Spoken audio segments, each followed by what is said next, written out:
Morning. Last topic આપણે ગુરુત્વ કેન્દ્ર કરેલો।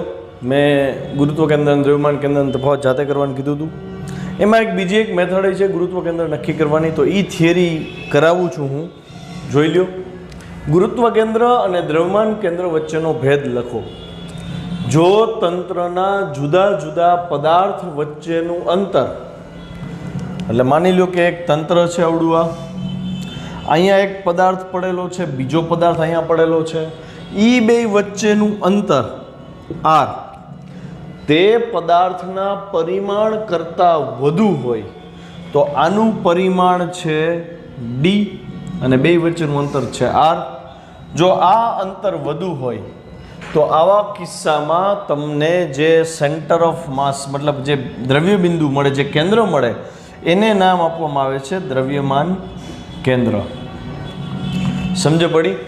તો દ્રવ્યમાન કેન્દ્ર તમે આમે કહી શકો કે સૂર્યમંડળ એક તંત્ર છે, તો હું એમ કહું કે ભાઈ અહીંયા સૂર્ય રહેલો છે અને અહીંયા પૃથ્વી રહેલી છે, તો અહીંયા જે ઓલું બેલેન્સ પોઈન્ટ આપણે ગોતીએ છીએ ને, કે જ્યાં દળ બધું કેન્દ્રિત થયેલું હોય, તો આ સૂર્ય છે એનું દળ ભારે હોય, આ પૃથ્વી છે એનું દળ હળવું હોય।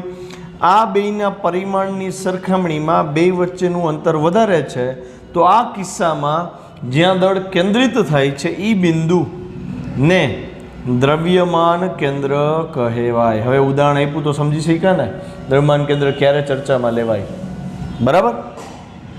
અચ્છા, જો તંત્રના જુદા જુદા કણ વચ્ચેનું અંતર તે કણોના પરમાણની સરખામણીમાં ઘણું ઓછું હોય તો ગુરુત્વ કેન્દ્ર મળે। દાખલા તરીકે સિઝનનો બોલ લઈ લ્યો, તો સિઝનનો બોલ જે છે એની અંદર જેટલા પણ એટમ્સ રહેલા છે, અણુ રહેલા છે, એ અણુની પોતાની સાઇઝ અને એક અણુનું પોતાના બાજુના અણુની, આને થોડુંક એનલાર્જ કરીએ તો આ એક અણુ, આની બાજુનો અણુ, જો ધ્યાનથી, આ પરિમાણ છે એનું અને આ બે વચ્ચેનું જે અંતર છે આની સરખામણીમાં નાનું હોય અથવા એના જેટલું હોય, તો એવા કિસ્સામાં જ્યારે તમે એનું દ્રવ્ય બિંદુ ગોતો છો, મતલબ બેલેન્સ પોઈન્ટ ગોતો છો, તો એ કહેવાશે ગુરુત્વ કેન્દ્ર। અચળ ગુરુત્વાકર્ષણ કે ગુરુત્વ મુક્ત અવકાશમાં પદાર્થનું ગુરુત્વ કેન્દ્ર અને દ્રવ્યમાન કેન્દ્ર એક જ હોય છે, બરાબર છે? એટલે આમ જો તો બે સિમિલર છે। ગુરુત્વાકર્ષણ બદલાય રાખતું હોય તો ગુરુત્વ કેન્દ્ર બદલાય, પણ ગુરુત્વાકર્ષણ અચળ હોય અથવા ગુરુત્વાકર્ષણ હોય જ નહીં, એવા કિસ્સામાં ગુરુત્વ કેન્દ્ર કયો કે દ્રવ્યમાન કેન્દ્ર કયો, બે એક જ મળશે। દ્રવ્યમાન કેન્દ્ર શોધવા માટે ગુરુત્વાકર્ષણની જરૂર નથી, સમજી ગયા? દ્રવ્યમાન કેન્દ્ર તમે સીધું ઓલું સૂત્ર x બરાબર m1 x1 plus m2 x2 છેદમાં m1 પ્લસ m2 કરો, એમાં ક્યાંય ગુરુત્વ પ્રવેગનો ઉલ્લેખ આવ્યો નથી, છતાંય આપણને દ્રવ્યમાન કેન્દ્ર મળી જતું હતું ને। પણ જો ગુરુત્વ કેન્દ્ર જોતું હોય તો તમારે ગુરુત્વાકર્ષણની જરૂર પડે, કેમ કે તમારે પ્રયોગ કરવો પડે। આપણે કેમ પુસ્તક રાખીને એને બેલેન્સ કર્યું હતું ને એક બિંદુ ગોઈતું હતું, તો ત્યાં તમે ઇનડાયરેક્ટલી ગુરુત્વ બળનો ઉપયોગ કર્યો હતો। તો ગુરુત્વ કેન્દ્ર શોધવાની એક બીજી રીત છે, એ રીત થિયરી મેં નથી દીધી, આમાં પીડીએફમાંથી કોપી કરવાની છે, પણ એ આખો એક્સપેરિમેન્ટ સમજાવું કે માની લો કે એક અનિયમિત આકારનું પુઠ્ઠું છે, પુઠ્ઠામાં તમારે એક જગ્યાએ અહીંયા ખીલી લગાવવાની છે, એ જગ્યાએ, બી જગ્યાએ અને સી જગ્યાએ 3 ખીલી લગાવી દીધી, બરાબર? પછી આ એક ખીલીએ તમારે દોરીથી લટકાવી દેવાનું છે પુઠ્ઠાને। હવે દોરીથી લટકાવી દેશો પછી તમારે આ દોરીમાંથી પસાર થતી ત્રુટક રેખા દોરી લેવાની। અમે દોરી લીધી, ત્રુટક રેખા મળી આપણને AA1। ક્યારે? તો કે એ બિંદુએથી લટકાવ્યું ને પુઠ્ઠાને ત્યારે, બરાબર? અને એથી લટકાવેલું છે। પછી શું કરવાનું? તો કે પુઠ્ઠાને એથી દૂર કરો। હવે બી ખીલીથી લટકાવો પુઠ્ઠાને, તો બી થી લટકે ત્યારે આ બી બિંદુ અહીંયા આવશે, ત્યારે એની રેખા પાછી જોઈન્ટ કરી દો, મતલબ ત્રુટક રેખાથી દર્શાવો। એટલે તમને કઈ રેખા મળી? તો કે BB1। હવે સી થી લટકાવી દો તો કઈ રેખા મળે? CC1। આ ત્રણેય રેખાઓ જે બિંદુએ છેદે છે એ બિંદુને સેન્ટર ઓફ ગ્રેવિટી એટલે કે ગુરુત્વ કેન્દ્ર કહે છે। બહુ સહેલી થિયરી હતી, તો આની થિયરી વાંચી જજો જરાક, ઓન વર્ડ્સમાં આનું એક્સપ્લેનેશન આપી દો તો ચાલે। ચલો ઉદાહરણ 7.8 કરી છે। આ ઉદાહરણમાં રેખીય સંતુલન અને ચાક ગતિ સંતુલન બે કોન્સેપ્ટ તમારા ક્લિયર થશે. પ્લસ જેને હજી સુધી ટોર્કમાં પ્રોબ્લેમ આવ્યો છે એ લોકોનો ટોર્કનો કોન્સેપ્ટ પણ સારો એવો સોલ્વ થઈ જશે. અચ્છા, જેને આજના દાખલામાં ટોર્ક નથી સમજાણું એવા લોકોને કહી દઉં કે જો આમાં ટોર્ક નથી સમજાણું તો આગળ પણ ટોર્કમાં પ્રોબ્લેમ થશે. તો એવા લોકોએ મને એક ફોન કરી અને સ્કૂલે રૂબરૂ આવવાનો ટાઈમ મેળવી લેવો, તો એવા લોકોને પર્સનલી હું તમને ડાઉટ સોલ્વ કરાવી દઈશ. એટલે તમારો ટોર્કવાળો મુદ્દો છે એ અધૂરો રહે નહીં. ચાલો, રકમ છે એ તમે ધ્યાનથી વાંચજો. મેં રકમ ઉપરથી આખો ડાયાગ્રામ બનાવી લીધો છે. હું ડાયરેક્ટ ડાયાગ્રામ સમજાવું છું તમને. રકમમાં કીધું છે કે એક સળિયો એબી છે. એબીની લંબાઈ 70 સેન્ટીમીટર છે, એટલે મેં મીટરમાં ફેરવી દીધી 0.7 મીટર. પછી કીધું છે કે આ સળિયાને બે છરીધાર એટલે આ ઉપરનો પોઈન્ટ શાર્પ હોય ને એવી રીતે, મતલબ શાર્પ પોઈન્ટ ઉપર બેલેન્સ કરીને રાખી છે. બે છરીધાર છે, નાઇફ એજીસ કહેવાય એને, એટલે K1 K2 છે. એની ઉપર સળિયાને મૂકી દીધો છે, બરાબર. અચ્છા, પછી આ છરીધાર આ છેડેથી જે અંતરે છે એવી જ રીતે આ છરીધાર આ છેડેથી જે અંતર છે એ બે અંતર સમાન આપ્યા છે રકમમાં, અને અંતર કીધા છે 10 સેન્ટીમીટર. એટલે મેં લખ્યું કે એબીને K1 K2 છરીધાર પર રાખ્યા. એ K1 અહીંથી આ અંતર, બી K2 એટલે કે અહીંથી આ અંતર, એ બે અંતર સમાન છે 10 સેન્ટીમીટરનું. ક્લિયર?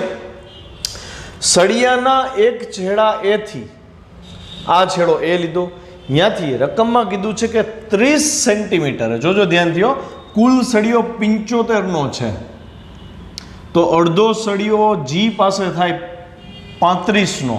ડાયાગ્રામ દોરવામાં બહુ તમારે ધ્યાન રાખવું પડે. આ 35 સેન્ટીમીટર છે. પછી કીધું છે કે એક છેડાથી 30 સેન્ટીમીટર એટલે એ થી પી, અહીંથી આ જે અંતર છે એ 30 સેન્ટીમીટર પાછું થવું જોઈએ. નતર તમે પી અહીંયા લ્યો તો આને 30 કયો અને આને 35 કયો તો ખોટું થાય ને. એટલે એ થી પી 30 છે, એથી જી 35 છે, આવી રીતે છે. તો પી બિંદુએ દોરીથી એક પદાર્થ કે જેનું દળ 6 કિલોગ્રામ છે, M1 દળ કીધું, એ લટકાવી દીધું છે. તો અહીંયા M1 દળ લટકાવી દઈ, આ M1 દળ છે તો એનું વજન નીચે તરફ લાગે ને, W1 કહી દીધું એને વજનને. તો એક વજન અહીંયા નીચે લટકાવી દીધું. અચ્છા, સળિયાને પોતાનું દળ આપ્યું છે. સળિયાનું દળ છે M 4 kg. તો સળિયાનું પોતાનું વજન હોય ને, અને આપણે ભણી ગયા કે દ્રઢ પદાર્થ હોય એની ઉપર જે કોઈ બળ લાગે એ બધા એના દ્રવ્યમાન કેન્દ્ર ઉપર લાગે. તો આ સળિયાનું દ્રવ્યમાન કેન્દ્ર, હવે હું દ્રવ્યમાન કેન્દ્ર બોલવાનું બદલે ગુરુત્વ કેન્દ્ર બોલીશ. તો આ સળિયાનું ગુરુત્વ કેન્દ્ર ક્યાં આવે? સેન્ટરમાં આવે ને. તો આ જે વજન આનું હશે mg, એ એના ગ્રેવિટી, સેન્ટર ઓફ ગ્રેવિટી ઉપર જોવા મળશે. એટલે મેં આના વજનને જો અહીંયા W થી દર્શાવી દીધું. W શું થયું? સળિયાનું વજન છે. તો આ બળ, આ બળ, આ બળ ને આ બળ એ દર્શાવતા તમને આવડવું જોઈએ, બરાબર. તો આપણને આ બળ વળી ક્યાંથી આવી ગયા? તો સળિયો જ્યારે આવી રીતે રાખ્યો છે ત્યારે સળિયાના આ ભાગ ઉપર એક વજન છે, સળિયાના પોતાના વજનનો અનુભવ જી ઉપર થયો. તો બે બળ નીચે લાગે છે તો સળિયો નીચે જવો જોઈએ ને, પણ આ નાઇફ એજીસ એને નીચે જવા દેતા નથી. એનો મતલબ નાઇફ એજીસ ઉપર તરફ સામું બળ આપે છે, જેને આપણે લંબ બળ અથવા તો લંબ પ્રતિક્રિયા બળ કહી છીએ. તો આ છરીધાર 1 એટલે કે નાઇફ એજ 1 છે, એ ઉપર તરફ જે લંબ બળ લગાડે એ R1 થી દર્શાવ્યું, અને આ જે છરીધાર છે એ K2 ઉપર તરફ જે બળ લગાડે છે લંબ બળ એ R2 થી દર્શાવી દીધું. મતલબ કુલ 4 બળ લાગે છે. આના સિવાય પાંચમું બળ તમને જો દેખાય તો તમે લગાડી શકો છો, બરાબર. મને 4 દેખાય છે, મેં 4 લગાડી દીધા. મતલબ જ્યારે પણ આ પ્રકારનો ક્વેશ્ચન આવે તો તમારે શક્ય એટલા બળો જે એની ઉપર અસર કરે છે એ 2 થી 3 વાર રકમ વાંચીને પછી લગાડી દેવાના. પછી તમારે આગળ ગણતરી શરૂ થશે. મતલબ કે શરૂઆતની પ્રક્રિયા જ બોરિંગ લાગે. શું કામ બોરિંગ લાગે ખબર છે? ક્વેશ્ચન વાંચીને એને આકૃતિમાં કન્વર્ટ કરતા શીખવાનું છે. ફિઝિક્સનો સૌથી મોસ્ટ ટફેસ્ટ કોન્સેપ્ટ હોય તો ક્વેશ્ચન ઉપરથી ડાયાગ્રામ જનરેટ કરવો. જેની ફાવટ આ વસ્તુમાં આવી ગઈ એને ફિઝિક્સ ઇઝી લાગે, જેને આમાં આળસ થાય એને ફિઝિક્સ કોઈ દી ન આવડે. ક્વેશ્ચન ઉપરથી ડાયાગ્રામ બનાવતા શીખો. બરાબર? તો આપણે ડાયાગ્રામ આપણો રેડી કરી લીધો, એનું વર્ણને અહીંયા કરી દીધું કે ભાઈ જે વજન હતું W1 વજન હોય એટલે M1 G થાય. M1 6 છે, Gના G રાખ્યા. તમે ધારો તો 9.8 ગુણ્યા 6 કરી શકો છો. પછી સળિયા એબીનું વજન તેના ગુરુત્વ કેન્દ્ર G પર અનુભવાય, કેમ કે બધા બળો ગુરુત્વ કેન્દ્ર ઉપર અથવા તો દ્રવ્યમાન કેન્દ્ર ઉપર લાગે. સ્પષ્ટ છે કે આ બાકી રહી ગયું ને, A થી G 35 સેન્ટીમીટર. તો સળિયાનું વજન W બરાબર mg થાય. M 4 kg હતું એટલે 4 ગુણ્યા G ન્યૂટન. આટલું બળ લાગે છે. આ ગ્રામ નથી હો છોકરાઓ, મહેરબાની કરીને ભૂલ ન કરતા, ગુરુત્વ પ્રવેગ છે. કિંમત મૂકીને કરી નાખજો એવું હોય તો. અચ્છા, હવે તમે જો મને એમ કહો, શું આ સળિયો આ G બિંદુને અનુલક્ષીને ગોળ ગોળ ફરશે? નહીં ફરે. કેમ નહીં ફરે? તો કે બે બાજુ આપણે એજીસ મૂક્યા છે ને, ધાર મૂકી છે ને, એટલે સળિયો શું કરે? તો કે બેલેન્સ પડ્યો છે, નથી રેખીય ગતિ કરતો. અહીંથી શું નીચે ગતિ કરવા માંડ્યો? નહીં. આ લંબબળ એને નીચે નથી જવા દેતા. રેખીય ગતિ એ નથી થતી અને આનું ભ્રમણ નથી થતું સળિયાનું કોઈ બિંદુને અનુલક્ષી. તો હું એવું કહી શકું કે સળિયો રેખીય સંતુલનમાં છે, ચાક ગતિ સંતુલનમાં છે. તો રેખીય સંતુલન છે, ચાક ગતિ સંતુલન છે, મતલબ કે યાંત્રિક સંતુલનમાં થયો ને. તો તમારે આ મુદ્દો લખવો પડે. પરીક્ષક રાજી થઈ જાય પેપર જો થિયરીનું હોય ને, કે ના છોકરાની પાસે નોલેજ પૂરું છે, કે ભાઈ સ્પષ્ટ છે કે સળિયો યાંત્રિક સંતુલનમાં છે. તો હું અહીં પહેલું હેડિંગ આપું છું, રેખીય સંતુલનનો હિસાબ કરતા શીખીએ. અહીંયા રેખીય સંતુલન. રેખીય સંતુલનની શું શરત ભણ્યા આપણે? તો કે જો 3 ડાયમેન્શન હોય તો 3 બળો x દિશાનું, y દિશાનું ને z દિશાનું, ત્રણેય દિશાના સમગ્ર બળોનો સદિશ સરવાળો 0 થાય. Sigma fx 0, sigma fy 0, sigma fz 0 થાય ને. પણ અહીંયા તમે ધ્યાન દીજો, બળ જે કોઈ બળ લાગે છે ને બધા y અક્ષ ઉપર જ લાગે છે, મતલબ 1 ડાયમેન્શન જ થયું ને બળનું. તો હું એવું કહું ને અહીંયા કે ભાઈ સદિશ કરવાની જરૂર નથી. રેખીય સંતુલનની શરત શું છે? તો કે સમેશન f બરાબર 0 થાય. તો એનો મતલબ અહીંયા આ સંતુલનમાં છે, એનો મતલબ આના બધાય બળોનો સરવાળો 0 થાય. ક્લિયર? તો આપણે જોઈ, જે ઉપર તરફ છે ધન y અક્ષ કહેવાય, એટલે ઉપર તરફના બળો ધન. તો એવું લખવાની જરૂર નથી, ડાયરેક્ટ લઈ લેવાનું. નીચે તરફના જે બળ છે એ બધા ઋણ થશે. તો હું અહીંયા સમેશન f કરું છું, જોજો ધ્યાનથી. R1 ઉપર હતું એટલે ધન, R2 ઉપર હતું એટલે ધન, W1 વજન છે, બળ જ થયું ને, વજન એ બળ જ છે એટલે એ નીચે, સળિયાનું વજન એ નીચે જ અનુભવાય છે એટલે એ ઋણ બરાબર 0. ક્લિયર? તમને ક્વેશ્ચનમાં પૂછ્યું છે કે R1 કેટલું હશે ને R2 કેટલું હશે ને શોધવાનું છે. R1 R2 ગોતવાના, લંબ પ્રતિક્રિયા બળ ગોતવાના. ટેકનિકલી લંબ પ્રતિક્રિયા બળનું કોઈ સૂત્ર અહીંયા છે નહીં. આ તો લંબ બળ આપણે ગોતી લેતા F બરાબર મ્યુ એ સાઇન કરીને, કેમ અહીંયા બધા ગતિ કરતો, અહીં તો બધા સ્થિર છે અને લંબ બળ ગોતવાના કીધા. અહીંયા ટેકનિકલ વેથી અલગ કંઈક વિચારીને જવું પડે, એટલે આપણે અહીંયા રેખીય સંતુલન ધ્યાનમાં લીધું. જ્યારે ચેપ્ટર પૂરું થશે ને પછી અમુક દાખલા એવા હશે જે FS બરાબર મ્યુ એસ એનથી નહીં થતો હશે અને ટોર્ક ને રેખીય સંતુલન યાંત્રિક સંતુલનથી નહીં થતો હશે. તો એ ત્યારે તમને સ્ટ્રાઇક થવી જોઈએ કે મને વધારે ઇઝી કયું પડે છે. જુઓ ધ્યાનથી, R1 plus R2 is equal to W1 plus W1 જો એ મળી ગયું હતું 6G પ્લસ W મળ્યું હતું 4G. 6 પ્લસ 4 10G થયું. મેં શું કામ G નહોતો ગુણ્યો અહીંયા સમજાઈ જાય એવી વાત છે. હવે G 9.8 મૂકીશ ને એટલે 9.8 ગુણ્યા 10 એટલે 98 ન્યૂટન ડાયરેક્ટ મળે ને. એટલે કે અહીંયા થઈ શકતું હતું પણ મને પહેલેથી 6 ને 4 દેખાઈ ગયા હતા, મતલબ રકમ જોઈને જ મેં નક્કી કરી લીધું 6 ને 4 10 સરવાળો જ કરવાનો, જ એક દિશાના બળ છે. તો હું શું કામ 2 વાર ગુણાકાર કરું, છેલ્લે જવાબ તો આ જ આવવાનો છે એટલે મેં Gનો ગુણાકાર જ ન કર્યો. તો આવી બુદ્ધિ હલાવી લેવી ક્યારેક. હવે R1 પ્લસ R2 મળ્યું તમને, નથી R1 મળ્યું નથી R2, બેનો સરવાળો મળ્યો. આને આપણે સમીકરણ 1 કહી દઈએ. તમે ગણિતનો એક નિયમ દ્વિચલ સુરેખ સમીકરણ ભણી ગયા છો કે જો દ્વિચલ સુરેખ સમીકરણ આપ્યું હોય, 2 ચલ વાળું સમીકરણ આપ્યું હોય ને 2 ચલની કિંમત જોતી હોય ને તો હજી એક સમીકરણ જોઈ. મતલબ 2 સમીકરણ હોય તો 2 ચલ તમે ગોતી શકો, 3 સમીકરણ હોય તો 3 ચલ શોધી શકો. ક્યારે એવું બને? 3 સમીકરણ આપ્યા હોય 4 ચલ ગોતવાનું કીધું તો ગોતી શકો? ઇમ્પોસિબલ. 4 ચલ હોય 3 સમીકરણથી ન મળે. જેટલા ચલ મિનિમમ એટલા ઇક્વેશન તો જોઈને તો જ એનું સોલ્યુશન થાય. તો અહીંયા 2 ચલ છે R1 ને R2. તો મારી પાસે એક સમીકરણ આવ્યું તો R1 R2નું હજી એક સમીકરણ બનાવવું પડે. તો હું હવે કોન્સેપ્ટ ધ્યાનમાં લઈશ ચાક ગતિ સંતુલનનો. ચાક ગતિ સંતુલનની શરત શું હતી છોકરાઓ? તો કે સમેશન ટોર્ક 0 થાય, કુલ ટોર્ક જે છે એ 0 થાય. હવે અહીંયાથી હું એક ટોર્કને બહુ ડિટેલથી એક્સપ્લેન નહીં કરું, હું મૌખિક બોલી દઈશ કે ભાઈ અહીંયા ટોર્ક વિષમઘડી છે, અહીંયા ટોર્ક સમઘડી છે, વિષમઘડીવાળું ધન લ્યો, સમઘડીવાળું ઋણ લ્યો, પછી ટોટલ 0 થાય. આ તો ખબર પડી ને શું કામ 0 થયું? તો કે યાંત્રિક સંતુલનમાં છે, યાંત્રિક સંતુલનમાં હોય તો રેખીય સંતુલનમાં હોય અને ચાક ગતિ સંતુલનમાં હોય. જો રેખીય સંતુલનમાં હોય તો પરિણામી બળ 0 થાય, ચાક ગતિ સંતુલનમાં હોય તો પરિણામી ટોર્ક 0 થાય. એનો મતલબ આ સળિયા ઉપર જેટલા પણ ટોર્ક લાગતા હશે એ બધાય ટોર્કનો સરવાળો 0 થાય. પછી મેં એક વસ્તુ કીધી હતી કે જ્યારે પણ ટોર્કનો ઉલ્લેખ કરો, કોણીય વેગમાનનો ઉલ્લેખ કરો તો તમારી પાસે એક સંદર્ભ બિંદુ હોવું જોઈએ. એ સંદર્ભ બિંદુ માટે તમે ટોર્ક શોધી શકો. એમને હવામાં ટોર્ક મળે નહીં. તો અહીંયા હું સંદર્ભ બિંદુ તરીકે કોને લઉં? તમે ગમે એને લઈ શકો, પણ તમને જે ઇઝી પડે ને એ તમારે લેવાય. સમજાણું? તો તમને ઇઝી કયું પડે એ તમને 3-4 દાખલા 10 દાખલા ગણશો ને પછી ખબર પડવા માંડશે. અત્યારે હું તમને એટલું કહી દઉં કે જો હું જીને સંદર્ભ બિંદુ લઉં ને તો આપણને ઇઝી પડે. મોટા ભાગના કિસ્સામાં છે ને મધ્ય બિંદુ હોય ને એને જ સંદર્ભ બિંદુ લઈ લેતા હોય દ્રવ્યમાન કેન્દ્રને, જેથી ઘણી બધી ગણતરીથી બચી શકાય. બરાબર? તો હું એમ કહી દઉં કે અહીં સળિયાના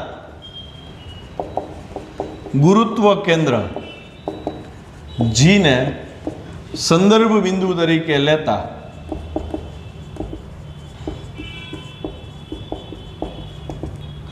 સળિયા પર લાગતા ટોર્ક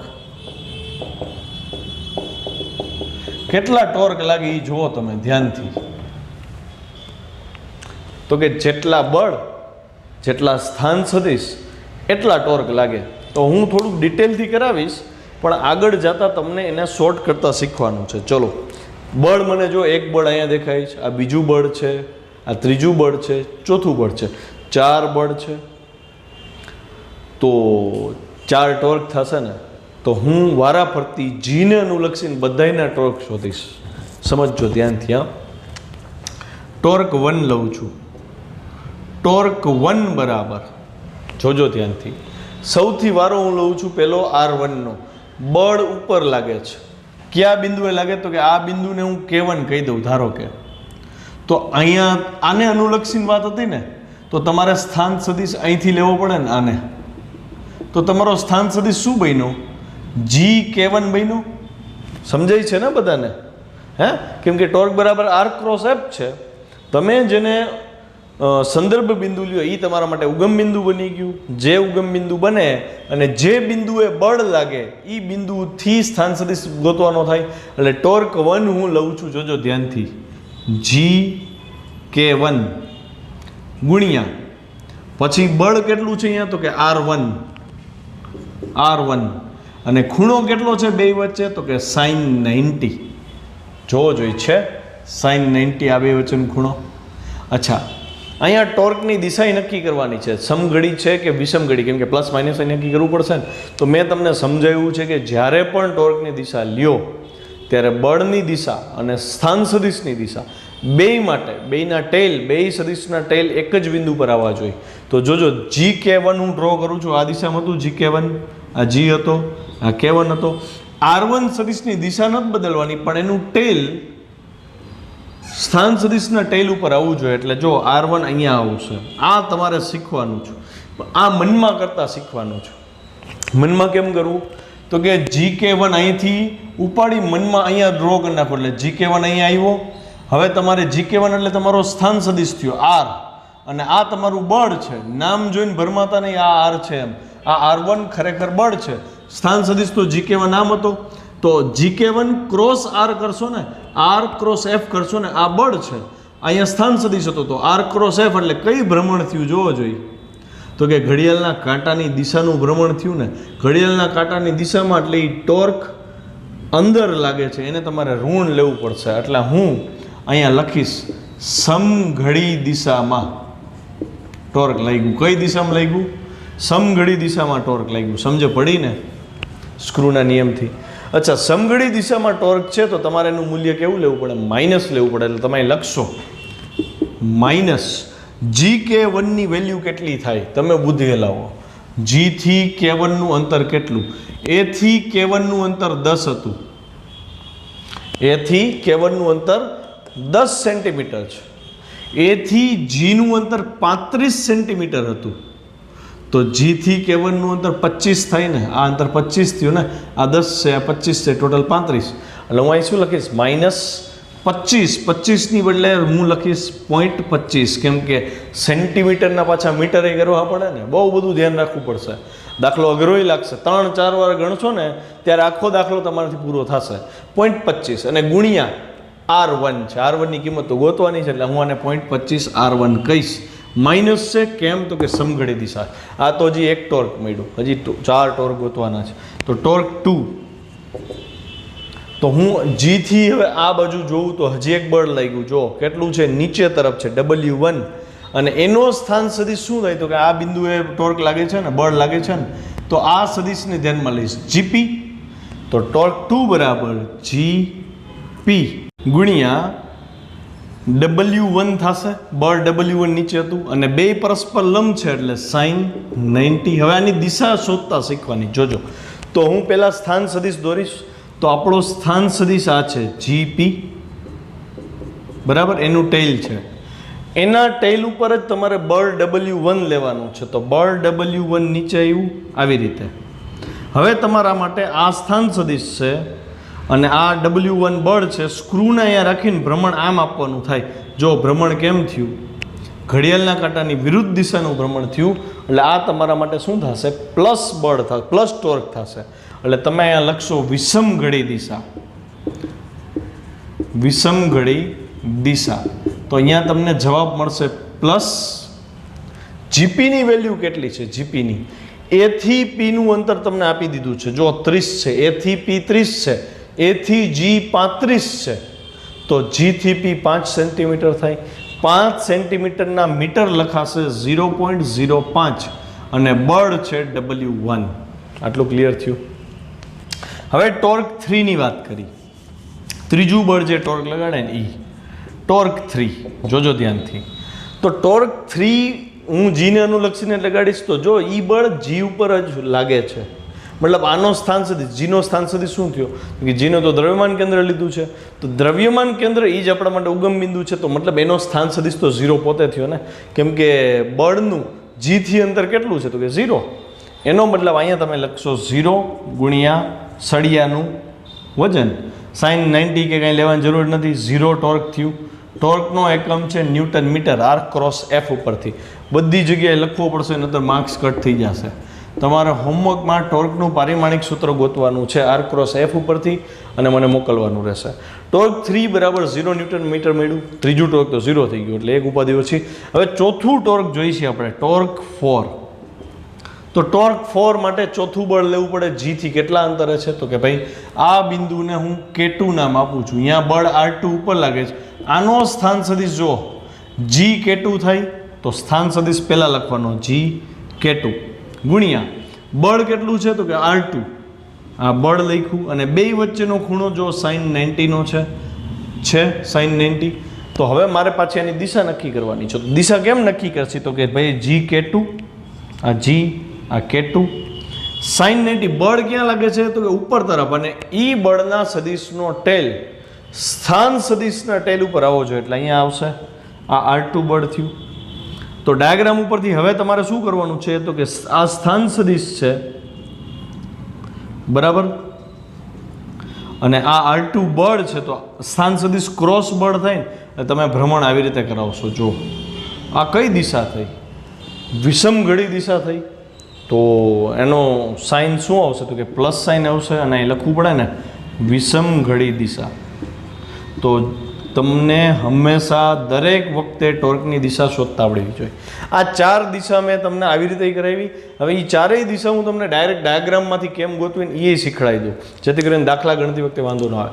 સૌથી પહેલાં જીને અનુલક્ષીને R1 ને લીધે ટોર્ક, તો GR1 આમ મળ્યો.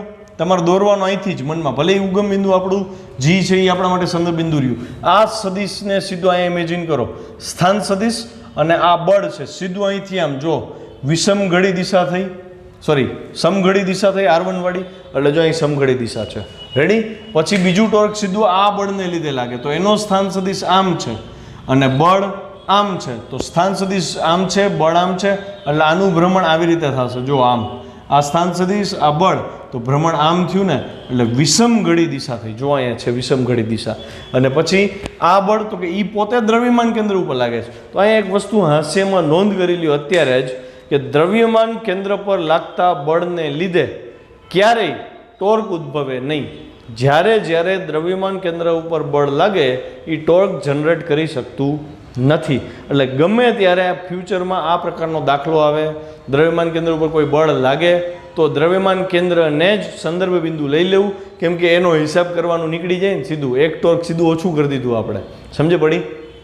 અચ્છા, હવે ચોથું ટોર્ક, તો કે ભાઈ અહીંથી સ્થાન સદિશ આ હતો, તો એ સ્થાન સદિશને ઉપાડીને અહીંયા દોર નાખ્યો. અહીંથી આ દોર્યો, આ સ્થાન સદિશ થયો GK2, આ બળ થયું, તો અહીંથી ભ્રમણ આમ થશે ને વિષમઘડી દિશામાં થયું. જો વિષમઘડી દિશા છે, વિષમઘડી દિશાને આપણે પ્લસ લઈ છીએ, તો અહીંયા આપણે શું લખીએ, તો કે પ્લસ GK2 ની વેલ્યુ કેટલી, તો કે G થી B નું અંતર 35 હતું, K2 થી B નું અંતર 10 હતું, તો G થી K2 નું અંતર 25 સેન્ટીમીટર થાય ને, એટલે હું એને 25 સેન્ટીમીટરના મીટર કરીશ, 0.25 સેન્ટીમીટર, અને બળ હતું કેટલું, તો કે R2. આટલું ક્લિયર થયું. અને એનો એકમ થશે ન્યૂટન મીટર. આ 4 સ્ટેપ મેં તમને ગણીને દેખાડ્યા. પરીક્ષામાં થિયરીના પેપરમાં આ 4 સ્ટેપ ગણીને દેખાડવાની જરૂર નથી. તમે સીધું આ સ્ટેપ પછી હવે હું જે સ્ટેપ લખું એ લખી શકો છો. જુઓ ધ્યાનથી. આને કહી દઈશ સમીકરણ નંબર 2. સમીકરણ 2 પરથી સમેશન ટોર્ક 0 છે ને, એટલે બધાય ટોર્કનો સરવાળો, torque 1 plus torque 2 plus torque 3 plus torque 4 બરાબર 0 થાય ને. કેમ? તો કે ચાક ગતિ સંતુલનમાં છે. ટોર્ક 1 ની કિંમત શું છે જુઓ, તો કે -0.25 R1. ટોર્ક 2 ની કિંમત, તો કે +0.05 W1. પછી પ્લસ T3 0 છે, લખતો જ નથી હું. T4 ની વેલ્યુ 0.25 R2 બરાબર 0. આવું મળ્યું. તો જો મને R1 R2 વાળું બીજું સમીકરણ જે મેં કીધું હતું ને, એ એક સમીકરણ મળ્યું R1 R2 વાળું, દ્વિચલ સમીકરણ થયું, તો હજી એક સમીકરણ મળે તો હું સોલ્વ કરી શકું. એટલે મને બીજું સમીકરણ મળે છે બરાબર. જો બીજું સમીકરણ શું મળશે, તો કે આ 0.25 R1, 0.05 W1 છે, 0.25 R2 છે. W1 ની કિંમત જુઓ ધ્યાનથી, 6 ગુણ્યા G છે. તો અહીંયા તમારે હવે ગુણાકાર કરવો પડશે. સૌથી પહેલાં આખા સમીકરણને 5 વડે ભાગી નાખો, અથવા તો હું એમ કહું 100 વડે ગુણી નાખો આખાને, સહેલું થઈ જશે. જો આને 100 વડે ગુણું એટલે -25 R1 થશે. પછી આને 100 વડે ગુણવું એટલે 5 ગુણ્યા W1. W1 આપણે હિસાબ કરી નાખીએ 9.8. મારી પાસે કેલ્ક્યુલેટર નથી એટલે હું મૌખિક કરું છું, તમે કેલ્શિયમ કરી નાખજો. તો આપણને 58.8 મળ્યા. 5 ગુણ્યા 58.8 મળે છે, અને પ્લસ આ 0.25 એને 100 વડે ગુણ્યા એટલે 25 થઈ ગયા ને, R2 મળ્યા બરાબર 0. હવે ધ્યાનથી જો 25 કોમન નીકળે છે આમાંથી, એટલે અહીંયા હું 25 કોમન કાઢી લઉં અને મળે મને R2 -R1 અને બરાબર -5 ગુણ્યા 58.8 મળે. હવે અહીંથી આગળની ગણતરી તમે જુઓ કેમ કરશો. 5 ગુણ્યા 58.8 છે એટલે 8 પંચા 40, 8 પંચા 40 ને 4 44, 5 25 ને 4 29, 294.4 ભાગ્યા 25. આ જવાબ તમારી ઉપર છોડું છું. R2 -R1 બરાબર જે આવે એ તમે લખી નાખો. પછી તો કે પછી એને કહી દો સમીકરણ નંબર 3. જે R2 -R1 મળ્યું, સમીકરણ 3 થયું. R1 પ્લસ R2 તમને મળી ગયું છે 98 ન્યૂટન. હવે તમે સમીકરણ 1 અને સમીકરણ 3નો સરવાળો કરો. જો R1 નો લોપ થઈ જશે. અહીંયા R1 પ્લસ છે, અહીંયા R1 માઇનસ છે, જે 10મા ધોરણમાં કરતા ને સહગુણક સરખા બનાવીને ઉડાડી દેતા. અહીંયા સહગુણક R1 નો 1 છે, અહીંયા R1 નો 1 છે. સીધો સરવાળો કરી નાખો એટલે R1 ઉડી જશે, R2 મળી જશે. R2 મળી જાય પછી આમાં R2 ની કિંમત મૂકો એટલે R1 એ મળી જશે. તો તમારે R1 અને R2 વ્યક્તિગત રીતે ગોતવાના છે. સમીકરણ 1+3 કરતા શું થાય તો કે R1 ઉડી જાય છે, ખાલી R2 જ વધશે એટલે અહીં લખીને આપણે 2R2 અને આગળની ગણતરી હોમવર્કમાં. આટલી તો અપેક્ષા રાખી શકું તમારી પાસે. દાખલો અહીંયા પૂરો કરીએ. આમાં છતાં એક કોઈ મુદ્દા ઉપર તમારે ચર્ચા કરવી હોય કાં તો રૂબરૂ આવો અને કાં તો ફોન કરો. ઓકે, તો આ થઈ ગયો આ ચેપ્ટરનો હેવી ડોઝ. બરાબર, મસ્ત દાખલો છે.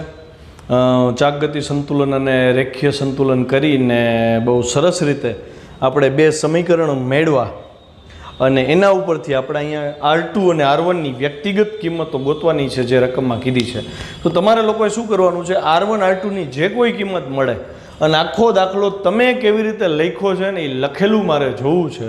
તો તમારે આખો દાખલો ગણેલો મને વોટ્સએપ કરવાનો રહેશે. બીજી વસ્તુ કે આ દાખલાને તમારે 5 વાર ગણવાનો છે. 5 વાર ગણશો ત્યારે માંડ 5મી વારે આખો દાખલો મોઢે થશે. તો તમારે 5મી વાર મોઢે થાય ને આખો દાખલો ક્યાંય અટકવું ન પડવું જોઈએ વિચારવા માટે કે હવે શું કરવું. પેન એમને સ્મૂથલી ઠેઠ સુધીનો દાખલો પૂરું કરી શકે ને એવી તૈયારી તમારે આ દાખલાની કરવાની છે. કેમ કે આના પછીનું જે ઉદાહરણ છે એ આનાથી પણ હાર્ડ લેવલનું છે. જો તમને આ બે ઉદાહરણને બહુ સારી રીતે સોલ્વ કરતા આવડી ગયું તો તમને આ ચેપ્ટરમાં કોઈ જ પ્રકારની પ્રોબ્લેમ થશે નહીં કે આના MCQ સોલ્વ કરવામાં કાંઈ પ્રોબ્લેમ થાય. ઓકે, બસ આજે જાજુ કંઈ નથી આપતો. 5 વાર આપી દીધું એટલું ઇનફ છે. નવો દાખલો નથી સ્ટાર્ટ કરો તો આની પ્રોપર પ્રેક્ટિસ થશે તો ને તો જ નવો દાખલો થશે. આના એક જ થીમ ઉપર આ બધા દાખલા આધારિત છે કે ભાઈ યાંત્રિક સંતુલન છે તો પહેલાં રેખીય સંતુલન લઈ બળનો હિસાબ કરી નાખો, એક સમીકરણ મેળવો. ચાકગતિ સંતુલન લ્યો, એનો હિસાબ કરી નાખો, એમાં બીજું સમીકરણ મળશે. 2 સમીકરણ મળે, બેયના લોપની રીત કે આદેશની રીત એવી રીતે અથવા તો ચોકડી ગુણાકારની રીત કોઈ પણ રીતે તમે 3માંથી કોઈ પણ રીતે એને સોલ્વ કરી અને બેય રાશિઓ અથવા બેય બળો શોધવાના કીધા હોય એ મેળવી શકો છો.